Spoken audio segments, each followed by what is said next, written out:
Pastoring is not for the faint of heart. Pastoring is not an occupation one necessarily plans to go into.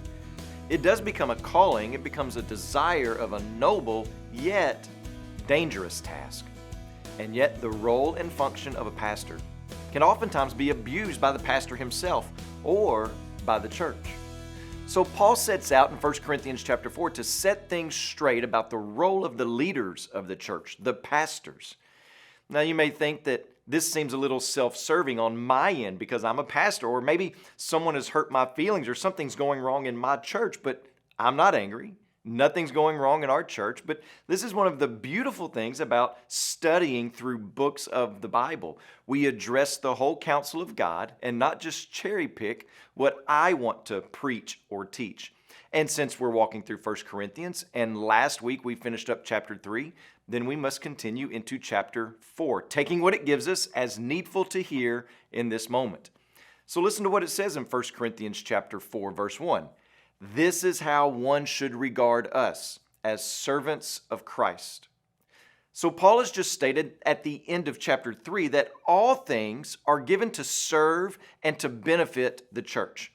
But in the beginning of chapter 4, it seems that Paul walks that statement back a little bit by saying that he and Apollos, they belong to Christ and not to the church. Is that what Paul is doing? What exactly is the point of his argument here? Well, Paul is instructing the church that all things are for her benefit, but that does not make her the boss of all things.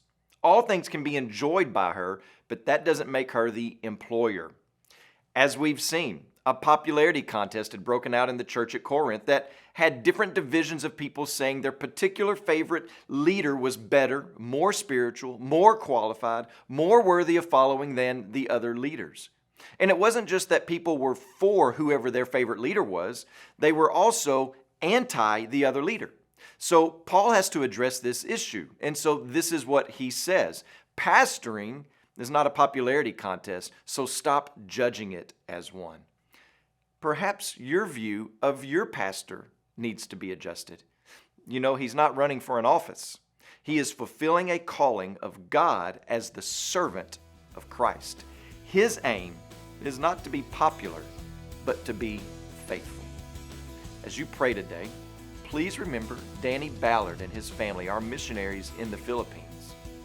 And also remember the Matumbi Lifeword broadcast heard throughout Tanzania.